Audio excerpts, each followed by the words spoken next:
actually was, we were midway, we migrated from Long Island to LA when I was 6 years old. And we had about 5 months in between where we lived in Cedar Hill, Missouri. Well, my father, who was an oboe player, played a season with the St. Louis Symphony. And we lived out in the boonies. All our neighbors were like farm kids. And I went to a 2-room schoolhouse on a dirt road with the bell on the top, which they rang that bell to call us to school. Except one time some crazy teenagers cut the rope of the bell, and the teacher actually stood in the doorway ringing a little handbell, which was also pretty cool.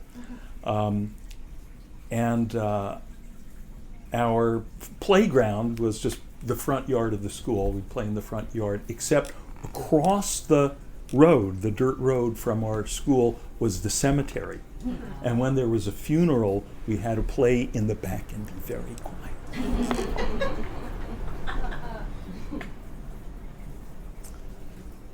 So, good. Welcome, everyone. Welcome, friends in YouTube land.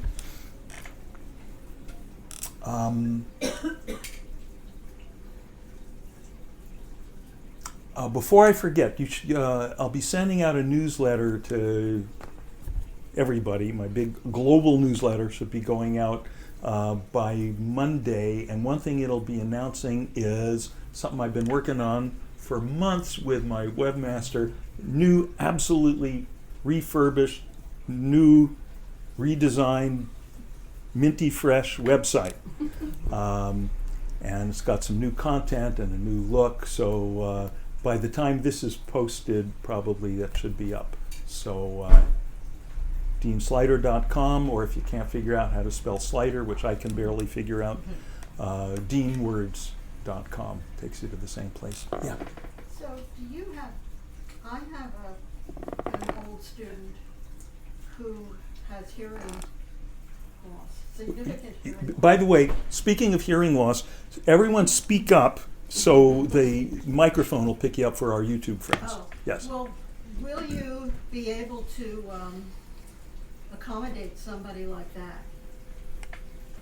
Here? Yes. Someone with hearing loss? Hi, Lori. Hi. How you doing? Tired. Okay, you're in the right place. Accommodate someone with hearing loss? I don't know, however they usually deal, they can sit up front. However they hear when they go to a movie or something, I'm not sure how much louder I can talk, but hopefully they got a hearing aid or something. So sure. It's really bad. I mean, okay, so this is an individual thing, so why don't we talk afterward? Right. Okay, great. Good. Okay, so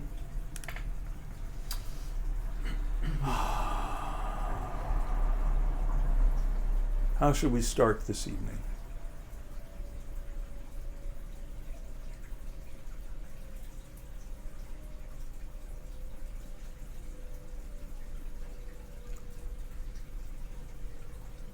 What if we don't start?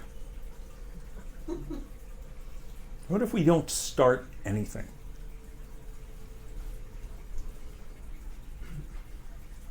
What if we just notice how things already are without our help?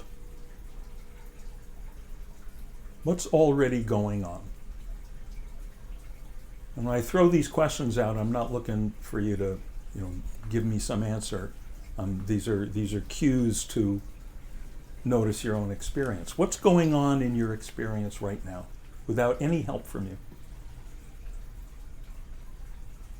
Just notice.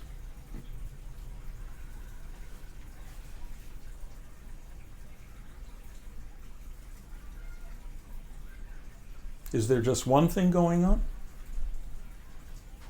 Or are there a number of things going on in your awareness right now without any help from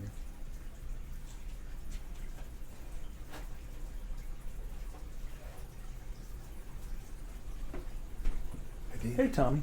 How you doing? My pants are a little bit wet. I was in the ocean. Oh. So I shouldn't sit on that chair. Okay. Doesn't matter. Whichever you Yeah, know. you're fine. Or you could pull the cushion off it. Yeah.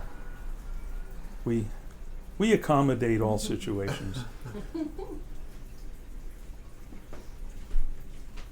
People with hearing loss, people who've wet their pants, In the ocean. in the ocean. This is an important Yes. difference. Yeah, For drinking too much water yeah, or fright. yeah.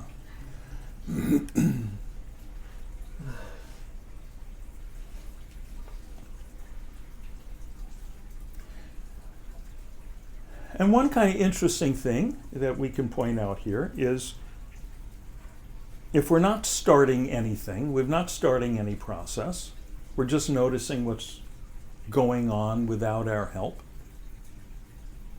Since there's no process started, there's no process to be interrupted. So, for instance, oh, gee, Tommy just walked in. And if you had a slightly different agenda, oh, now I'm starting to meditate. Then, Tommy walked in 2 minutes late and wrecked my whole thing. But Tommy walking in is just part of what's happening. So what if we just rest in whatever's happening? Whatever's already being experienced without your help. Maybe some hearing is arising. That's a pretty good bet. Maybe some seeing is happening. That's a pretty good bet. Is there any effort involved in experiencing what you see and experiencing what you hear? Let's test it out. Try to make the hearing and the seeing stop. No fair closing your eyes. That's cheap. Or plugging your ears. Try to make it stop. How would we even begin to do that? It's kind of a head pressure thing to even think about that. So okay, let's forget about it. Let's go with the flow here. Just leaving everything as it is. Hearing is arising, seeing is arising, thinking is arising, feeling is arising. Now, once something arises, does it stay there forever? If it does, things are going to get really crowded. No, things come and things go. All by themselves.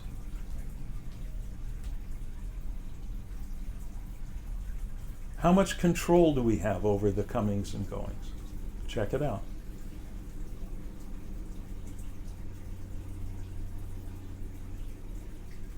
Not much, if any. We already tried to stop the hearing, the seeing.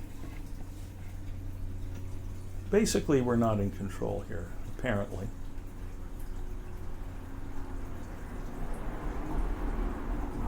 So we're not doing anything here. We're just pointing out how things already are. But if we're really clear about how things already are, can you see that that gives us the opportunity to just relax about it, since we're not in control, since we can't change it. We just rest in it as it is, however it is.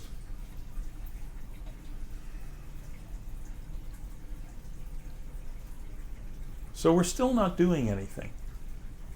But we're recognizing more clearly that there's nothing for us to do.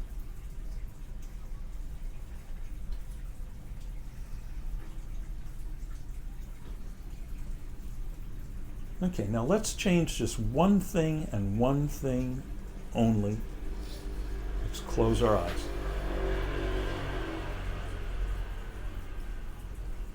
No meditating. Exactly the same situation. Various arisings come and go within our awareness. hearing, feeling, thinking, even seeing vague colors.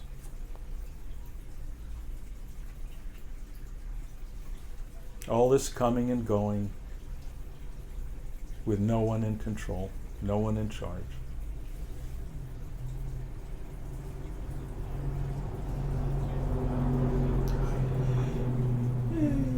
Nothing to start,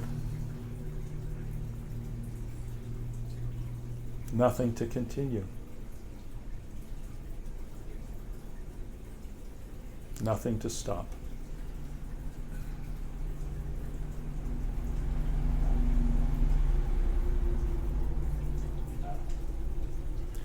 Just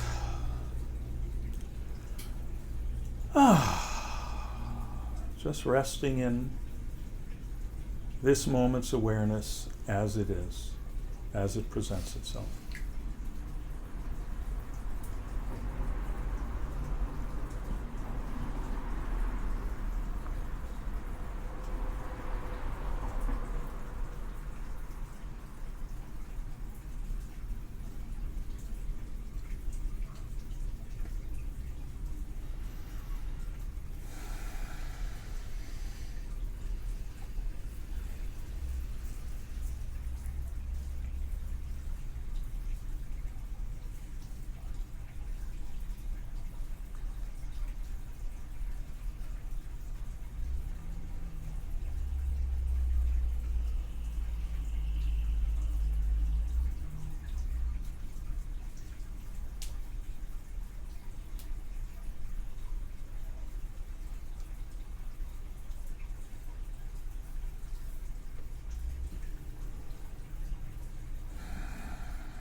Nothing to figure out,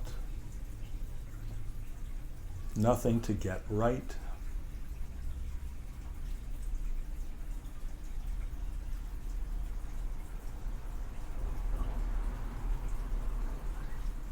In any given moment, this moment's awareness has already arrived. We're one moment too late to change it. So we may as well really give up. Really surrender into awareness as it is.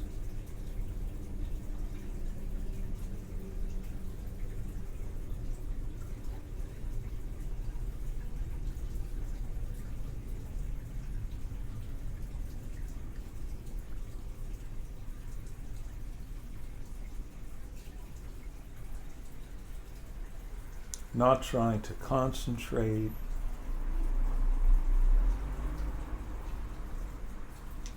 not trying to be mindful,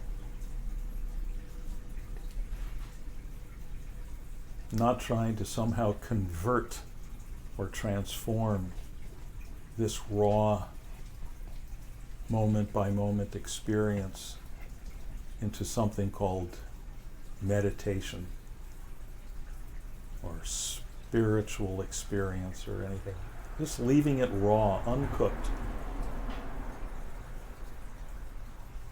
Not adding any extra herbs or spices.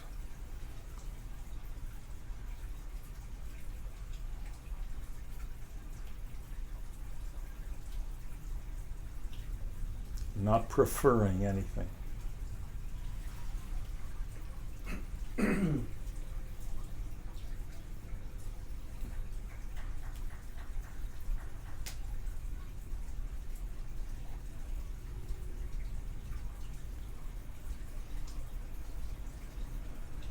Just being as neutral and welcoming and open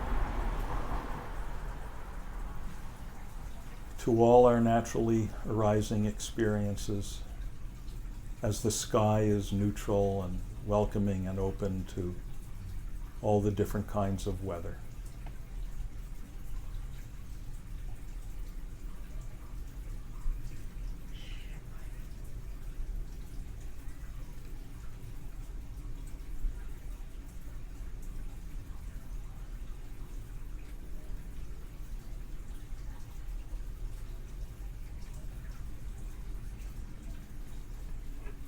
The sky doesn't prefer the gentle breezes to the tornado. It's just free, open space in which all kinds of weather takes place.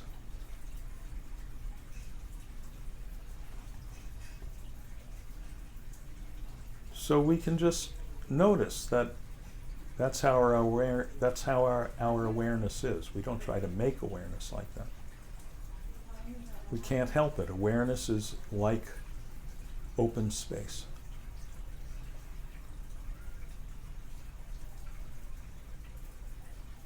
Stuff comes and goes within it and doesn't affect it.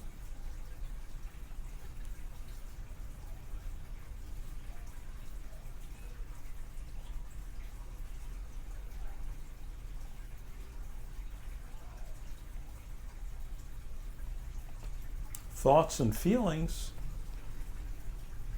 connected with preferences may arise. Oh, I like the sound of this. I don't like the thought about that. But that's just more stuff coming and going within this sky of awareness.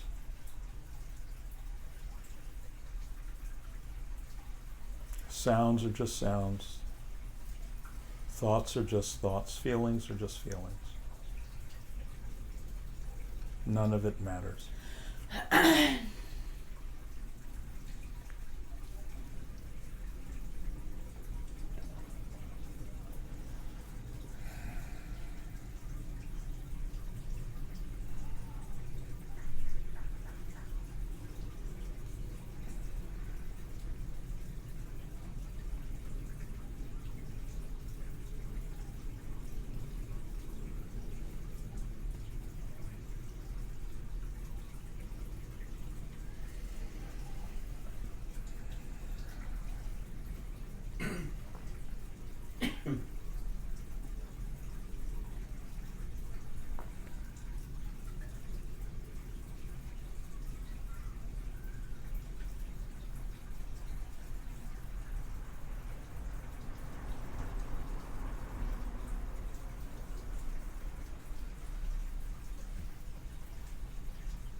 Anytime you find yourself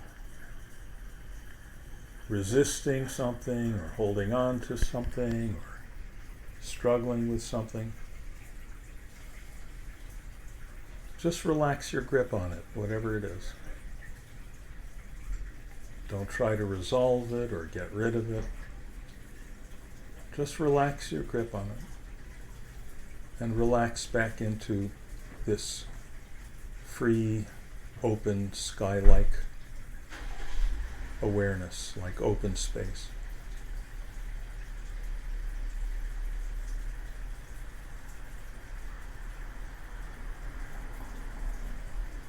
That simple, nothing else to do. Relax your grip, relax back into this open space of awareness. Whatever else is going on within this awareness, like different kinds of weather within the sky, is fine, perfect.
Sometimes a thought may come along that we feel, oh, this is really important, this is urgent, I have to just figure this out, then I'll be fine.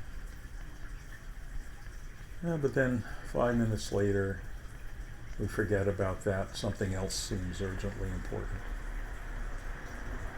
So we don't try to block thoughts from coming, but don't buy into any of them. Don't try to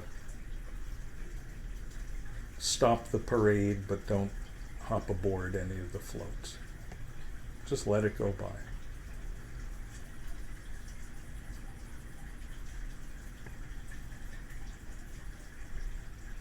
Just relax your grip and relax back into this centerless, luminous, qualityless, open space of awareness. which is always right here. Never anywhere else to go to find it.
So now we keep the eyes closed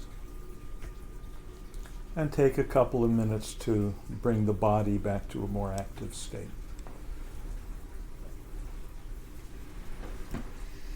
Like waking up from a nap.